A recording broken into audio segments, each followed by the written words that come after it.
Hi, welcome to I dream. ఇప్పుడు pan India cinema trend నడుస్తుంది. అయితే అన్నిటికన్నా కన్నప్ప సినిమా గురించి బజ్ మాత్రం విపరీతంగా ఎక్కువ ఉంది. సినిమా రిలీజ్ కూడా దగ్గర పడుతుంది.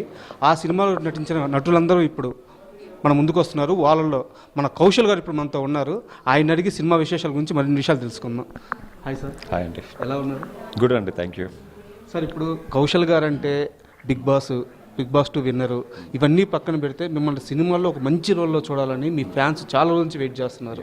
కన్నప్ప వాళ్ళ ఆశలను నిజం చేస్తుంది కదా? డెఫినెట్గా కన్నప్పలో నా క్యారెక్టర్ ఏదైతే ఉందో, మాలీ క్యారెక్టర్, డెఫినెట్గా వాళ్ళందరూ అనుకున్నట్టుగానే ఇట్స్ మంచి ట్రీట్ అనే చెప్పాలి వాళ్ళందరికీ. సో వాళ్ళందరూ ఏ రోల్ కోసం ఇన్ని రోజులు వెయిట్ చేస్తున్నారో అలాంటి రోల్ కన్నప్పలో చేయడం జరిగింది. సో డెఫినెట్గా ఈ సినిమాలో నిజంగా నాకు ఇంత మంచి రోల్ చేసే అవకాశం వచ్చినందుకు విష్ణు గారికి, మోహన్ బాబు గారికి, మా డైరెక్టర్ ముఖేష్ గారికి ఎప్పుడు రుణపడి ఉంటాం. ఇలాంటి ఓ హిస్టరీ బేస్డ్ మూవీ తీస్తున్నప్పుడు మీలాంటి ఫిజిక్ ఉన్న నటులకి అందులో ప్లేస్ రావడం చాలా నార్మల్గా జరుగుతుంది. బట్ అయితే చాలా పెద్ద సినిమాల్లో కూడా, ఛాన్స్ ఉన్న సినిమాల్లో కూడా కౌశల్కి రోల్ దొరకట్లేదు.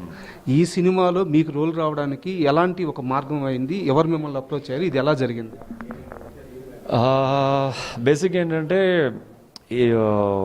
అంటే నిజంగా బిగ్ బాస్ తర్వాత ఒక మంచి బ్రేక్ కోసం నిజంగా చాలా రోజులు వెయిట్ చేయడం జరిగింది. సో మంచి బ్రేక్ ఎందుకు రాదో అని చాలా అంటే విశ్లేషణ చేస్తే, సో డెఫినెట్గా బిగ్ బాస్ త్రూఅవుట్ ఇండియా కానీ వరల్డ్లో కానీ కంటెస్టెంట్స్కి బిగ్ బాస్ తర్వాత బ్రేక్, నిజంగా బిగ్ బాస్లో ఆ ఫేమ్, అంత ఫేమ్ వచ్చిన తర్వాత బయట ఆ ఫేమ్కి తగ్గట్టు సినిమా అవకాశాలు రాకపోవడానికి రీజన్ ఇది స్మాల్ స్క్రీన్ అండ్ మనం ట్రై చేసేది big screen. And same time Bigg Boss అనే షో ఆడియన్స్లో వాళ్ళ ఇంట్లో ఒక మనిషిగా మనల్ని ట్రీట్ చేస్తూ ఆ 100 రోజులు మనతో పాటు ప్రయాణం చేస్తారు. సో ప్రయాణం చేసిన తర్వాత ప్రతి ఒక్కరు ఏంటంటే ఆ బిగ్ బాస్లో కౌశల్గానే చూస్తారు, కానీ మనం ఏదైనా సినిమా చేస్తే ఆ క్యారెక్టర్లో చూడడం చాలా తక్కువ మందికి జరుగుతుంది. సో అలాంటప్పుడు బిగ్ బాస్లో కంటెస్టెంట్స్ ఎవరికి బ్రేక్ రావడం అనేది అరుదు అనమాట. సో అలాంటప్పుడు ప్రతి కంటెస్టెంట్ ఒక 2-3 ఇయర్స్ బ్రేక్ ఇచ్చి ఆ బిగ్ బాస్ ఫ్లేవర్ని మర్చిపోయేటట్టు చేసుకుని అప్పుడు ఒక ఫ్రెష్ రోల్తో, ఒక ఫ్రెష్ సినిమాతో వస్తే అప్పుడు ఆ క్యారెక్టర్లో మీ క్యారెక్టర్ని బట్టి మీ క్యారెక్టర్లో వాళ్ళు చూడగలుగుతారు ఆ క్యారెక్టర్ ప్రకారం. అంతేగాని బిగ్ బాస్ ఫ్లేవర్ రాదనమాట సినిమా మీద. కన్నప్పలో మీది మాలి క్యారెక్టర్. సో అంటే నేను అనేది ఏంటంటే ఆ ఛాన్స్ మీకు ఎలా వచ్చింది? మీరు అప్రోచ్ అయ్యారా? మూవీ టీం మిమ్మల్ని అప్రోచ్ అయ్యింది? సో బిగ్ బాస్ తర్వాత ఒక మంచి బ్రేక్ కోసం చూస్తున్న టైంలో నవీన్ గారు పిఆర్ఓ అతని హెల్ప్తో ఈ సినిమాలో నేను కూడా లుక్ టెస్ట్ చేయడం జరిగింది. సో అప్పటికే క్యారెక్టర్ కోసం చాలామంది పెద్ద పెద్ద స్టార్స్ అంటే నోన్ యాక్టర్స్ ఈ మాలి క్యారెక్టర్ కోసం లుక్ టెస్ట్ ఇవ్వడం జరిగింది. ఈవెన్ ఇన్ఫ్యాక్ట్ దసరాలో చేసిన సెకండ్ హీరో దీక్షిత్ గారు కూడా క్యారెక్టర్ కోసం అప్రోచ్ అవ్వడం జరిగిందనమాట. సో ఎప్పుడైతే లుక్ టెస్ట్ అయిందో హెయిర్ దగ్గర నుంచి ఆ బాడీ కాస్ట్యూమ్స్ కానీ, ఆ బాడీ గార్డ్స్ కానీ ఇవన్నీ కూడా వేసి ఫోటోషూట్ చేశారో అప్పుడు విష్ణు గారు అందరినీ చూసిన తర్వాత సో ఈ క్యారెక్టర్కి కౌశల్ పర్ఫెక్ట్ అనుకుని ఈ మాలి క్యారెక్టర్కి నన్ను సెలెక్ట్ చేసుకోవడం జరిగింది. ఇలాంటి సినిమాలో రోల్ చేయడం అంటే మామూలు విషయం కాదు. హార్స్ రైడింగ్ రావాలి, యుద్ధ విద్య తెలిసి ఉండాలి, చాలా స్కిల్స్ వచ్చి ఉండాలి. సో దీనికోసం ఎలాంటి ప్రిపరేషన్ జరిగింది? సో ప్రిపరేషన్ ప్రత్యేకంగా జరగడం కంటే నా కాన్ఫిడెన్సే నన్ను సినిమాలో ప్రతిదీ చేసేటట్టు చేసింది. నేను చిన్నప్పటి నుంచి ప్రత్యేకంగా ఏది నేర్చుకోలేదు, కాకపోతే ఏదన్నా చేయగలననే నమ్మకంతోనే అన్నీ చేయగలిగాను అనమాట. సో నేను ఎప్పుడు హార్స్ రైడింగ్ నేర్చుకుందుకు లేదు, కానీ హార్స్ రైడింగ్ బాగా చేస్తాను యాక్చువల్గా. అర్థం కాలేదు. హార్స్ రైడింగ్ నేర్చుకోలేదు ప్రత్యేకంగా, కాకపోతే ఇన్ఫ్యాక్ట్ నేను ఫస్ట్ టైం చేస్తున్న యాడ్ ఫిల్మ్ కూడా నేను ఒక జిప్సీ డ్రైవ్ చేస్తూ ఉండాలన్నమాట యాడ్ ఫిల్మ్కి. కాకపోతే నాకు డ్రైవింగ్ రాదు. డ్రైవింగ్ రాకపోతే యాడ్ ఫిల్మ్ ఎక్కడ పోతుందని చెప్పి నేను డ్రైవింగ్ వచ్చి కమిట్ అయిపోయాను. సో ఫస్ట్ షాట్ అప్పుడు నాకు నిజంగా తెలియదు డ్రైవింగ్ ఎలా చేయాలో. నా పక్కన కూర్చున్న ఫీమేల్ మోడల్ నాకు డ్రైవింగ్ నేర్పించింది. ఆ షాట్లో వాళ్ళు కెమెరా సెట్ చేసుకున్న 1 అవర్ టైంలో ఎలాగైనా డ్రైవింగ్ నేర్చుకుని ఈ యాడ్లో నేనే ఉండాలి, లేకపోతే ఈ యాడ్లో అవకాశం పోతుంది, డబ్బులు మిస్ అయిపోతాయి అన్న ఏదైతే ఇంట్రెస్ట్ ఉంటుందో, ఎలాగైనా చేయాలని తపన ఉంటుందో, ఆ తపన నాకు డ్రైవింగ్ 1 అవర్లో డ్రైవింగ్ నేర్చుకున్నట్టు చేసింది. యాడ్ ఫిల్మ్ మొత్తం సక్సెస్ఫుల్గా ఫినిష్ చేస్తాను. అలాగే చాలా సినిమాలకి కూడా హార్స్ రైడింగ్ రాకపోయినా హార్స్ రైడింగ్ రాదంటే సినిమా ఎక్కడ మిస్ అయిపోద్దా అని చెప్పి హార్స్ రైడింగ్ వచ్చు అని కమిట్ అయిపోయి ఇంకా షూటింగ్ ఇంకో గంటలో స్టార్ట్ అవుతుందంటే అప్పుడు హార్స్ మీద ఒక 2 రౌండ్లు 3 రౌండ్లు వేసిన తర్వాత అప్పుడు దాని మీద కొంచెం గ్రిప్ వచ్చేది అనమాట. అప్పటికప్పుడు నేర్చుకుని కమిట్ అయ్యేవాడిని. సో అలాగ నేర్చుకున్న హార్స్ రైడింగ్ ఈ సినిమాకి నాకు చాలా ఉపయోగపడింది అనమాట. కౌశల్ ఏం మారలేదు, అదే మొండితనం, అదే దూకుడుతనం. అంటే ఇప్పుడు మనం నేర్చుకుని చేసేంత స్టార్ సన్స్ కావు. మనం ఒక నార్మల్ మిడిల్ క్లాస్ నుంచి వచ్చిన వాళ్ళం. ఎప్పుడు ఏ క్యారెక్టర్ వస్తుందో మనకు తెలియదు యాక్చువల్గా. సో తెలియనప్పుడు అన్నిటినీ స్వీకరించడానికి యూ హ్యావ్ టు బీ 24/7 రెడీగా ఉండాలి. సో నేను అలా ఉండే వ్యక్తిని అనమాట. అంటే ఇప్పుడు ఈ సినిమాలో స్టంట్స్ కానీ ఫైటర్స్ కానీ అందరూ థాయిలాండ్ నుంచి ఒక 200 మంది ఫైటర్స్ రావడం జరిగింది. సో వాళ్ళతో ఫైట్స్ చేయడం అనేది వాళ్ళ టైమింగు, మన Telugu fight masters Telugu stunts వాళ్ళు ఫైటర్స్ టైమింగ్ చాలా డిఫరెంట్గా ఉంటుంది. వాళ్ళది చాలా ఫాస్ట్ ఉంటుంది, చాలా యూనిక్గా ఉంటుంది అనమాట. సో అలాంటి వాళ్ళతో ఫస్ట్ షాట్లోనే ఒక 20 మంది ఫైటర్స్తో ఒక బ్యూటిఫుల్ కంపోజిషన్, అందులోని హార్స్ రైడ్ చేసుకుని వచ్చి ఉంది అంటే అది ఒక సింగిల్ టేక్లోనే ఓకే అయిందంటే నాకే నమ్మసక్యంగా లేదు. అంతే ఆ కాన్ఫిడెన్స్, ఆ తప్పన చెయ్యాలి అన్న కసి మనల్ని అలా నడిపిస్తూ ఉంటారు ప్రతిదానికి. యాక్చువల్గా పురాణాల్లో కన్నప్ప కథ చూసుకున్నట్టే తిన్నడు పక్కన ఎప్పుడు మాలి ఉంటారు. సో మీ ఎక్కువ జర్నీ కూడా విష్ణు గారి క్యారెక్టర్తోనే జరిగి ఉంటుంది. సో మీ ఇద్దరు రిలేషన్ షూటింగ్ జరిగినంతసేపు ఎలా ఉండింది, ఆయన మీకు కోఆపరేషన్ ఎలా అందించారు? విష్ణు గారితో ఫస్ట్ ఏదైతే లుక్ టెస్ట్ నేను చేశానో విష్ణు గారి ఆఫీస్లో, విష్ణు గారు ప్రత్యేకంగా వచ్చి హెయిర్ ఇలా మార్చండి, కాస్ట్యూమ్ ఇది చేయండి, అది చేయండి అని మొత్తం అతను ఈ క్యారెక్టర్ కోసం ఎక్స్ప్లెయిన్ చేసి, మీ క్యారెక్టర్ కోసం నా క్యారెక్టర్ ఆయన జాగ్రత్తలు తీసుకుని 100% అతను నా క్యారెక్టర్ కోసమే కాదు, ఈ సినిమాలో ఉన్న ప్రతి క్యారెక్టర్ కోసం విష్ణు గారు చాలా ప్రత్యేక మైన ఇది తీసుకున్నారన్నమాట. సో ప్రతి క్యారెక్టర్ని, ఎందుకంటే ఈ క్యారెక్టర్స్ కోసం విష్ణు గారికి తెలిసినంత ఎక్కువ ఆ క్యారెక్టర్ కోసం విష్ణు గారు విశ్లేషించినంత విధంగా నాకు తెలిసి ఎవరికి తెలిసి ఉండదు. అతను ప్రతిదీ చాలా డీప్గా వెళ్ళి ప్రతి క్యారెక్టర్ కోసం చాలా ఎన్నో బుక్స్ చదివి, ఎన్నో సినిమాలు చూసి, పురాణాలు తెలుసుకుని, ప్రతి క్యారెక్టర్ గురించి తెలుసుకుని, ప్రతి క్యారెక్టర్ని ఆ క్యారెక్టర్ ఆర్టిస్టులతో ఇలా ఉంటుంది, ఇలా చేయాలి, కాస్ట్యూమ్స్ ఇలా ఉంటుంది, ఇలా వేసుకోవాలి, మీ హెయిర్ ఇలా ఉండబోతుంది అని చెప్పి ప్రతి ఒక్కరికి చెప్పి క్యారెక్టర్ చేయించారనమాట.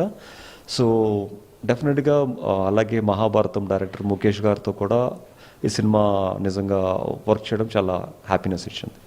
కాసేపు కన్నప్ప విషయం పక్కన పెడితే మీరు ఇప్పుడు మోడల్గా కెరీర్ స్టార్ట్ చేశారు. మీకు ఒక మోడల్ ఏజెన్సీ కూడా ప్రస్తుతం కూడా రన్ చేస్తున్నారు, ఫస్ట్ నుంచి ఉంది కూడా. చాలా మందిని మీరు ఇండస్ట్రీకి పరిచయం చేస్తున్నారు కదా. అయితే మీరు ఇప్పుడు నమ్ముతున్నారా మోడల్ ఏజెన్సీ నుంచి నటులు ఇండస్ట్రీకి తీసుకుంటారు, ఇది కరెక్ట్ వేనే, ఇప్పటికీ అక్కడ అవకాశాలు ఉంటున్నాయి అని నమ్ముతున్నారా? సోషల్ మీడియా ఇంత యాక్టివ్ అయిన తర్వాత కూడా ఒక చిన్న వీడియోతో ఛాన్సులు వచ్చేస్తున్నాయి ఇప్పుడు. సో ఇప్పుడు ఈ పాత్ కరెక్ట్ అని చెప్పి మీరు నమ్ముతున్నారా? మోడల్స్ మోడలింగ్ నేర్చుకోవాల్సింది సినిమా అవకాశాల కోసం రాదు, మన బాడీ లాంగ్వేజ్ మార్పు కోసం మోడలింగ్ అనేది నేర్చుకోవాలి. సో మోడలింగ్ నేను చెప్పే ప్రతి ఒక్కరికి, చాలామంది నా దగ్గరికి ఉద్యోగాలు మాని యాక్టర్స్ అయిపోదామని, మోడల్స్ అయిపోదామని వస్తారు. వాళ్ళందరికీ చెప్పేది ఏంటంటే మోడలింగ్ అనేది మీ లైఫ్లో ఒక భాగం మాత్రమే, ఫుల్ టైం కాదు. You have to keep it as a part time. Modelling నేర్చుకోవడం వలన మీ బాడీ లాంగ్వేజ్ కానీ, మీ బాడీ ఎడ్యుకేట్ కానీ ప్రతిదీ ఒక మార్పు అనేది వస్తుంది. అంటే ఒక మనిషి నుంచునే దగ్గర నుంచి కూర్చున్నంత వరకు ఎంత డిఫరెంట్గా కూర్చోగలడో, ఎంత డిఫరెంట్గా నడవగలడో, ఆ డ్రెస్సింగ్ సెన్స్ ఏ విధంగా డిఫరెంట్గా మారబోతుందో, ఇలాంటివి చాలా మటుకు సినిమాకి ఉపయోగపడతాయి. ఈ బాడీ లాంగ్వేజ్ ఎవరికైతే మేక్ ఓవర్ కోసం నా దగ్గరికి వస్తారో వాళ్ళు డెఫినెట్గా మోడలింగ్ క్లాసెస్ అయిన తర్వాత వాళ్ళకి సినిమాలో అవకాశాలు చాలా ఈజీగా వస్తాయి. అండ్ సినిమాలో అవకాశం వచ్చిన ప్రతి క్యారెక్టర్లోని వాళ్ళు ఇన్వాల్వ్ అవ్వి ఆ డిఫరెంట్ క్యారెక్టరైజేషన్, డిఫరెంట్ బాడీ లాంగ్వేజ్తో వాళ్ళు చేయగలరు అనమాట. సో మోడలింగ్ నేర్చుకోవడం వలన వాళ్ళకి బెనిఫిట్స్ అన్నీ ఉంటాయి అన్నమాట. Super sir. మళ్ళీ మనం సినిమా విషయానికి వస్తే, మీరు తిన్నడు గురించి చెప్పారు కానీ మహదేవ శాస్త్రి గురించి చెప్పలేదు. మీరు తిన్నడు పక్కనే మీరు ఉంటారు కాబట్టి మహదేవ శాస్త్రి గురించి కూడా మీకు తెలిసి ఉంటుంది. మోహన్ బాబు గారు ఆ రోల్ తీసుకుంటారని మేము నమ్ముతున్నాము. సో ఆయనతో జర్నీ ఎలా ఉంటుంది? సో మహాదేవ్ శాస్త్రి గారి రోల్ చెప్పాలంటే నిజంగా పాత భక్త కన్నప్పలో రావు గోపాలరావు గారి రోల్ ఎంత పాపులర్ అయిందో అంతకన్నా ఎక్కువ ఈ ఫిల్మ్లో కన్నప్ప సినిమాలో మోహన్ బాబు గారి రోల్ ఉండబోతుంది. అంత పవర్ఫుల్కి చాలా ఇంకా ఎన్నో 10 రెట్లు ఇంకా ఎక్కువ పవర్ఫుల్ ఉండబోతుంది. సో మోహన్ బాబు గారి రోల్ చెప్పే కంటే ఆ సినిమాలో చూస్తేనే మీకు ఆ థ్రిల్లింగ్ అనేది ఉంటుంది యాక్చువల్గా. Super sir. ఒక సీరియస్ క్వశ్చన్ సార్. ఇండస్ట్రీలో అంటే చాలామందికి ఒక తప్పుడు అభిప్రాయం ఉంది. మోహన్ బాబు గారి కాంపౌండ్, మంచు గారి కాంపౌండ్లో భయంకరమైన క్రమశిక్షణ, నటుల మీద అజమాయిషీ ఉంటుంది, మేకర్స్ మీద అజమాయిషీ ఉంటుంది, ఇలాంటి ఒక ప్రాపగాండా అయితే నడుస్తూ ఉండింది. చాలామంది అది తప్పని ఇప్పటికే బ్రేక్ చేశారు కూడా. సో మీరు కొత్తగా కాంపౌండ్లోకి వెళ్ళారు, వాళ్ళని దగ్గరుండి చూశారు, వాళ్ళ వ్యక్తిత్వాలు తెలుసుకున్నారు. సో దీన్ని బ్రేక్ చేసే బాధ్యత అయితే మీ మీద ఉందనుకుంటున్నాను. నాకు కాస్త డీటెయిల్గా చెప్తారా? సో బేసిక్గా ఏంటంటే నేను దేనికి భయపడే వ్యక్తిని కాదు, ముక్కుసూటిగా మాట్లాడే వ్యక్తిని. అంటే నాకు ఏది అనిపిస్తే అదే మాట్లాడతాను, ఏది తెలిస్తే దాని గురించి మాట్లాడతాను. సో మోహన్ బాబు గారి గురించి మీరు అడిగారు కాబట్టి సార్ గురించి చెప్పడం జరుగుతుంది. అంటే వినేవాళ్ళు ఏదైనా మాడుకుంటారు, బట్ ఏదైతే చూసేవాళ్ళు అక్కడ ప్రాక్టికల్గా ఉండే వాళ్ళకి నిజం అనేది తెలుస్తుంది. సో నేను కూడా మీకులాగా అనుకున్న వాళ్ళు నేను ఒకడిని. సో నేను ఎప్పుడైతే 3 నెలలు న్యూజిలాండ్లో మోహన్ బాబు గారి ఆధ్వర్యంలో షూటింగ్ చేయడం జరిగిందో అప్పుడు తెలిసింది మోహన్ బాబు గారి గురించి. నాకు పర్సనల్గా ఇన్వాల్వ్ అయ్యి ప్రాక్టికల్గా ఉన్నాను కాబట్టి. అంటే నేను ఇప్పటికీ 95 సినిమాలు చేశాను, బట్ ఒక నటుడికి హాస్పిటాలిటీ ఎంత ఇవ్వాలో మోహన్ బాబు గారి ప్రొడక్షన్లో తెలిసిందనమాట. అంటే ఒక నటుడికి ఇంపార్టెన్స్ కానీ, వాళ్ళని నమ్ముకొని షూటింగ్కి వచ్చినప్పుడు వాళ్ళకి ఇవ్వాల్సిన మర్యాద కానీ, వాళ్ళకి కావాల్సినవి చేకూర్చడం కానీ, ఇవన్నీ మోహన్ బాబు గారు గారిని చూసి నేర్చుకోవచ్చు అనమాట. సో ఆ న్యూజిలాండ్ వెళ్ళిన తర్వాత ప్రతి ఒక్కరికి ఏం కావాలో అని అడిగి, ఓ నీకు బిర్యానీ ఇష్టమా, మనోడికి బిర్యానీ ఈవినింగ్ వండించండి అని చెప్పి, అలాగా ప్రతి ఆర్టిస్ట్కి, ఈవెన్ చాలామంది కంపెనీ ఆర్టిస్టులు కూడా ఇక్కడి నుంచి రావడం జరిగింది. వాళ్ళందరికీ ఏమేమి కావాలో అన్నీ తిరుపతి నుంచి వచ్చిన షెఫ్స్తో చేయించి దగ్గరుండి వాళ్ళకి ఇప్పించడం జరిగింది. సో న్యూజిలాండ్ వెళ్ళిన తర్వాత నాకు నిజంగా యోగర్ట్ పెరుగు అంటే నాకు చాలా ఇష్టం. అండ్ న్యూజిలాండ్ పెరుగుకి చాలా ప్రసిద్ధి అనమాట. చాలా డిఫరెంట్ ఫ్లేవర్స్ ఉంటాయి. నాకు ఎప్పుడైతే యోగర్ట్ కావాలన్నానో నెక్స్ట్ డే నా రూమ్లోకి ఒక 10 రకాల డిఫరెంట్ యోగర్ట్స్ని పంపించారు. అంటే ఒక నటుడికి ఏం కావాలో హాస్పిటాలిటీ వైజ్ కానీ, ఒక అందరితో కలిసిమెలిసి ఫ్రెండ్లీగా ఉండేది కానీ మోహన్ బాబు గారిని చూసి నిజంగా ప్రాక్టికల్గా నేర్చుకున్నవి, చూసినవి చాలా ఉన్నాయి. అండ్ డెఫినెట్గా వృత్తిపరంగా, షూటింగ్ పరంగా ఎవరన్నా లేట్గా వచ్చినా, ఎవరన్నా మర్యాదపూర్వకంగా ప్రవర్తించకపోయినా వాళ్ళకి ఇవ్వాల్సిన క్లాసెస్ వాళ్ళకు ఉంటాయన్నమాట. అది ఎలాగో తప్పదు. ఎందుకంటే నేను చాలామంది న్యూజిలాండ్లో ఇప్పుడున్న జనరేషన్లో చాలామంది మోడల్స్ వచ్చి మంచి మంచి క్యారెక్టర్స్ చేశారు. వాళ్ళకి ఇప్పుడున్న కాలంలో పెద్దవాళ్ళని ఎలాగా గౌరవించాలో తెలియదు అనమాట. వాళ్ళందరితో హాయ్ బాయ్ అనుకునే టైప్లో చాలామంది ఒక అమ్మాయి మోహన్ బాబు గారికి గుడ్ మార్నింగ్ చెప్పకపోతే ఆ అమ్మాయిని దగ్గర పిలిపించుకుని గుడ్ మార్నింగ్ ఒక సీనియర్ ఆర్టిస్ట్కి చెప్పడం ఎంత అవసరమో, వాళ్ళ బ్లెస్సింగ్స్ తీసుకోవడం ఎంత అవసరమో ఆమెకి ఎక్స్ప్లెయిన్ చేస్తే అప్పటి నుంచి ఆమె రోజుకి 10 సార్లు గుడ్ మార్నింగ్ చెప్తుంది అనమాట. అలాంటివి చాలా నేర్చుకున్నాం. కన్నప్పలో ఇంకో మేజర్ ఎలిమెంట్ ఏంటంటే రుద్ర క్యారెక్టర్లో ప్రభాస్ గారు యాక్ట్ చేయడం. మీ క్యారెక్టర్కి రుద్ర క్యారెక్టర్కి సంబంధం ఉందని నేను అడిగితే ఎలాగో మీరు చెప్పరు, నాకు ఆ విషయం తెలుసు. అయితే సెట్స్లో ప్రభాస్ గారిని కలిసారా, ఆయనతో మాట్లాడారా? అంటే ఆల్రెడీ ప్రభాస్ గారితో మిస్టర్ పర్ఫెక్ట్ సినిమా చేయడం జరిగింది. He's very very down to earth person. అంటే ఆ స్టార్ హీరోని అని చెప్పి ఆ ఈగో అస్సలు ఉండదు అనమాట. It's a zero ego person Prabhas గారు. నిజంగా ప్రభాస్ గారితో ఎప్పుడు సినిమాలో కానీ సినిమా బయట కానీ is very friendly nature. And డెఫినెట్గా ప్రభాస్ గారికి ఏ గెటప్ వేసినా ఒక అద్భుతమనే చెప్పాలి. అందులో రుద్ర క్యారెక్టర్లో ప్రభాస్ గారి గెటప్ కానీ, ప్రభాస్ గారి ఆ రోల్ కానీ అద్భుతంగా ఉండబోతుంది. అది నేను చెప్పే కంటే విజువల్గా మీరు చూస్తే ఇంకా బాగుంటుంది. యాక్చువల్గా ఏ సినిమాలైనా ఒక యాక్టర్ నటించిన తర్వాత ఆ సినిమాలో ఒక మేజర్ సీక్వెన్స్ ఉంటుంది. అబ్బా ఇది భలే వచ్చింది, ఇది హైలైట్ అవుద్ది సినిమాకి అని చెప్పేసి. కన్నప్పలో ఏ సీక్వెన్స్ హైలైట్ అయిపోతుంది? కన్నప్పలో ఒక key role of the film ఒక 7-8 రోజులు షూట్ చేస్తాం. ఆ ఎండలో, ఒక్కొక్క రోజు వర్షంలో, ఆ ఎముకలు కొరుక్కు తినే చలిలో, అది ఒక బ్యూటిఫుల్ సీన్ నా మీదే ఉంటుంది. అది ఆ సినిమాకి కీ సీన్ అని చెప్పాలి. ఆ సీన్ గురించి నేను చెప్పే కంటే సినిమాలో మీరు చూస్తే తెలుస్తుంది అండ్ ఎంత ఇంపార్టెంట్ సీను. డెఫినెట్గా ఆ సీన్లో చాలామంది ఆర్టిస్టులు ఇన్వాల్వ్ అవుతారు. అద్భుతంగా ఉండబోతుంది. ఇంకో మామూలు సినిమాకి సంబంధించిన ప్రశ్న సార్ ఇది. మామూలుగా ఇండస్ట్రీలో ఛాన్సులు కావాలంటే డైరెక్టర్లని ప్రొడ్యూసర్ని డైలీ వెళ్ళి కలుస్తుండాలి, వాళ్ళకి గుడ్ మార్నింగ్ చెప్తుండాలి, వాళ్ళని విష్ చేస్తుండాలి. అలాంటప్పుడే మనం వాళ్ళకి గుర్తుంటాము, లేకుంటే గుర్తుండము అని చెప్పి ఒక వర్గం చెప్తుంటారు. మరో వర్గం వచ్చేసి అలా ఎవరిని కలవాల్సిన అవసరం లేదు, ఆ క్యారెక్టర్ మనది అయితే మనం చేస్తేనే అది పండద్ది అని వాళ్ళు అనుకుంటే మనల్ని ఎత్తుక్కుంటా ఫోన్ చేసి మరీ వస్తారు అని చెప్పి కొంతమంది చెప్తారు. ఈ రెండిట్లో ఏది కరెక్ట్? రెండు తప్పే. రెండు తప్పే. కరెక్ట్ ఏది మీరు చెప్పండి.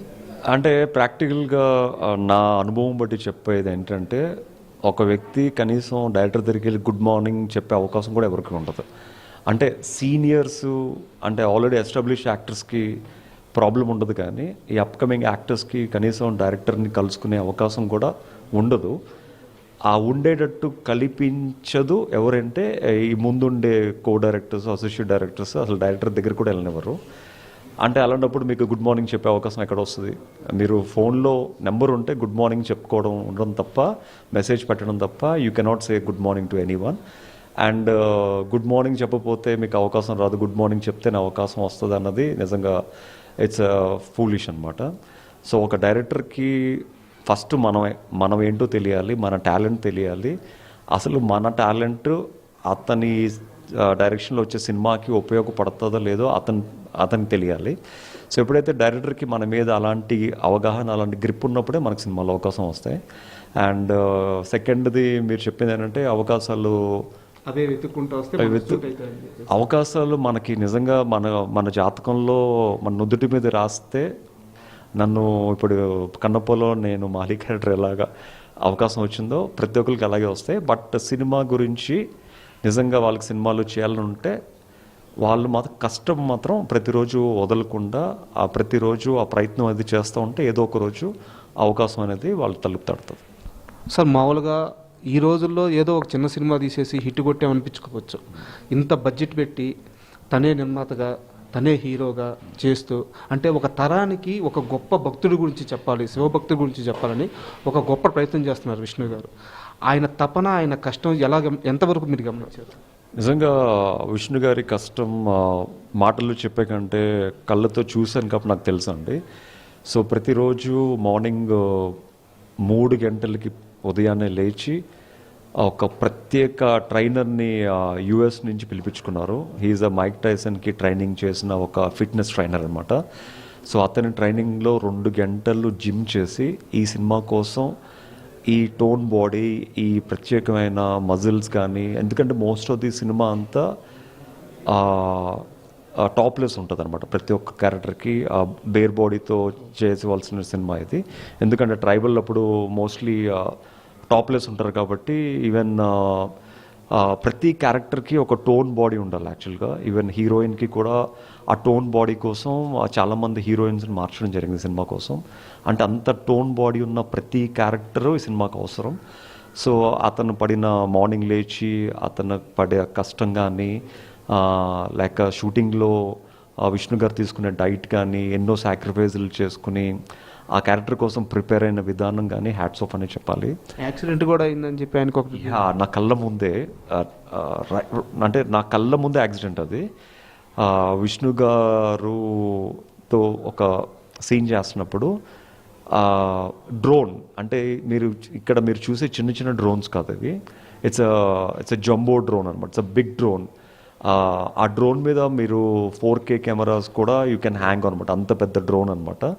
Almost like it can carry almost like 60 to 70 kgs వెయిట్ని క్యారీ చేసే అంత హెవీ డ్రోన్ను ఒక షాట్లో, ఆ డ్రోన్ షాట్ వచ్చి నా కళ్ళ ముందే చేతికి తగిలి ఆల్మోస్ట్ లైక్ ఒక 1.5 inch కట్ అయిపోయింది అనమాట. అప్పుడు బ్లడ్ కూడా మొత్తం కారుతూ ఉంటే ఇలా పట్టుకుని హాస్పిటల్కి వెళ్ళడం జరిగింది. సో నిజంగా అదే సినిమాకి దిష్టి అనే చెప్పాలి. సో అది ఇట్స్ ఎ మేజర్ ఇన్సిడెంట్ అనమాట. ఒక 3 days క్యాప్ తర్వాత మళ్ళీ స్టిచ్చింగ్స్ వేసుకున్న తర్వాత మళ్ళీ సెట్ అయింది. బట్ సినిమా అంతా ఆ మార్క్ అనేది మీకు కనిపిస్తుంది అనమాట. సో ఆ డ్రోన్ యాక్సిడెంట్ కల్లారా చూశాను కాబట్టి అసలు ఆ డ్రోన్ని ఆపరేట్ చేసిన వాళ్ళని కానీ లేకపోతే ఎవరిని ఏం మాట అనకుండా విష్ణు గారు చాలా ఫ్రెండ్లీగా తీసుకుని ఇట్స్ ఓకే అని చెప్పి ఆ బ్లడ్ని ఆపుకుంటూ హాస్పిటల్కి వెళ్ళడం జరిగింది. ఇలాంటి సంఘటనలు చాలా ఉన్నాయన్నమాట. సో ఇట్స్ ఈవెన్ ఇంకా సినిమా రిలీజ్ అయిన తర్వాత ఇలాంటి విషయాలు చాలా చెప్తాను, ముందే చెప్తే థ్రిల్ ఉండదు అనమాట. షూర్ అండి. ఫైనల్ క్వశ్చన్, నెక్స్ట్ ఏంటి అంటే కౌశల్ నెక్స్ట్ ఏంటి అనేది మీ ఫ్యాన్స్కి చాలా పెద్ద క్వశ్చన్. మీరు ఎప్పుడూ బిజీగా ఉంటారు కానీ ఫ్యాన్స్ కోరుకున్నట్టు ఉండట్లేదు. అంటే మాకు దగ్గర ఉన్న వాళ్ళు మాకు తెలుస్తుంటుంది మీరు ఎలాంటి ఈవెంట్స్ ఉంటున్నారో, సీరియల్స్ కానీ మీ మోడల్ ఇన్స్టిట్యూట్ ఏజెన్సీలు కానీ. సో మీరు బిజీగానే ఉంటున్నారు బట్ మీ ఫ్యాన్స్ మిమ్మల్ని వేరే దగ్గర కోరుకుంటున్నారు. సో అది అచీవ్ చేయడానికి నెక్స్ట్ ఏంటి? సో ప్రతిదీ చెప్పినట్టు శివుడు ఆజ్ఞ లేనిదే చేయమన్నా కొట్టదు అంటారు కదా. సో అంటే ఒక మనిషి బిజీగా ఉండడానికి ఎంత బిజీగా ఉండాలో అన్ని ప్రొఫెషన్స్ని నేను తలుపులు ఓపెన్ చేసి పెట్టుకున్నాను. అంటే I don't like sitting ideally అనమాట. ఒక్క గంట కూడా నేను ఆ టైంని వేస్ట్ చేయాలనుకునే పర్సన్ని కాదు. ఏదో ఒక ప్రొఫెషన్లో ఎదర్ ఫ్యాషన్ ఫోటోగ్రాఫర్గా కానీ, ఫ్యాషన్ యాడ్ ఫిల్మ్ మేకర్గా కానీ, ఫ్యాషన్ కొరియోగ్రాఫర్గా కానీ ఏదో ఒక ప్రొఫెషన్లో బిజీగా ఉంటాను అనమాట యాక్చువల్గా. బట్ యాక్టర్ అనేది ఇట్స్ అగైన్ మన ప్రయత్నం మనం చేస్తూ ఉండాలి. నిజంగా మనకి ఆ క్యారెక్టర్ రాసిపెట్టి ఉంటే అవే మన దగ్గరికి ఎత్తుకుంటూ వస్తాయి అనమాట. Thank you sir, all the best. Kannappa success తర్వాత మళ్ళీ కలుద్దాం. Thank you. Thank you.